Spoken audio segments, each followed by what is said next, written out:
चलिए एक बाइबल की कहानी मैं आप लोगों को सुनाती हूँ।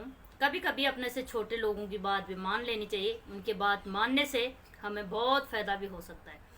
यहाँ पर पवित्र बाइबल में एक सेनापति है, उस पर कोढ़ है, वो कोढ़ी है, क्योंकि कोढ़ी का इलाज तो डॉक्टरों के पास भी नहीं हो सकता है।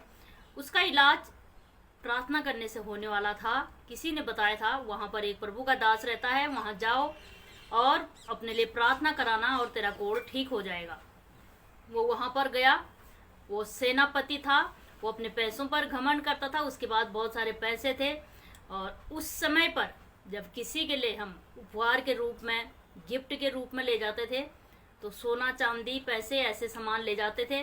तो उसने वो सारा पैक किया और एक अपने दास को साथ में ले लिया। जो उसका कर्मचारी छोटा उसके साथ था, वो दास भी साथ में ले लिया और वो दो लोग वहां से चल पड़े। बहुत 4-5 गांव छोड़कर, बहुत लंबे समय, बहुत लंबे 3-4 दिन के बाद वहां पहुंचना था। वहां पर गए और जो सेनापति था उससे बड़ा किसी राजा के घर में वो सेनापति था। और उस राजा ने बोला कि तू वहां जा और वहां उनसे प्रार्थना करा और प्रार्थना करने से तेरा कोढ़ ठीक हो जाएगा।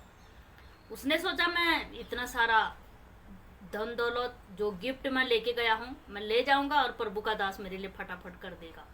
प्रभु का दास, प्रभु के डर और भय में चलने वाले दास को पैसे से कुछ लेन देन नहीं।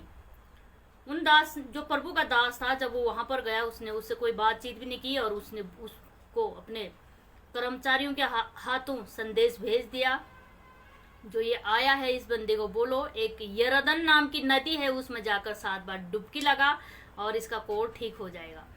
और वो जब उसने ये बात, जब अंदर से जो प्रभु का दास प्रार्थना करने वाला था, उनने अपने दासों के हाथों ये संदेशा भेजा। जब उसने ये संदेशा सुना वो बहुत गुस्सा हो गया, भड़क गया। कहता है ऐसा नदी तो हमारे वहाँ बहुत है, मैं वहां जाकर डुबकी लगा लूंगा, मैं इस नदी में क्यों डुबकी लगाऊं।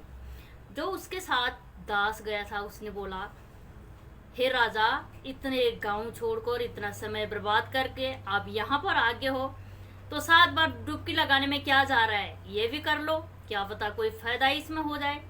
राजा ने थोड़ा दिमाग घुमाया, उस अपने से छोटे बंदे की बात मानी और वो जो सेनापति था वो उस यरदन नदी में गया।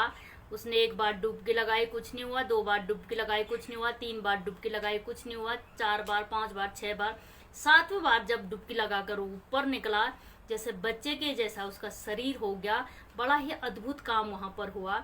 और इस कहानी से हमें यह सीखने को मिलता है, कभी कभी अपने से छोटे लोगों की बात भी सुन लेनी चाहिए और पैसों पर ही घमंड नहीं करना चाहिए। हर काम पैसे ही नहीं करता है, कहीं कहीं इंसान की मदद की ज़रूरत भी होती है। तो इंसान को भी इंसान के रूप में जानो और समझो, और हर समय ही पैसे ही मदद नहीं करता है इंसान की। मैं आशा करती हूँ इस कहानी के द्वारा आपको कुछ सीखने को मिला होगा। कैसी लगी ये कहानी कमेंट करके ज़रूर बताना, लाइक करना, शेयर करना।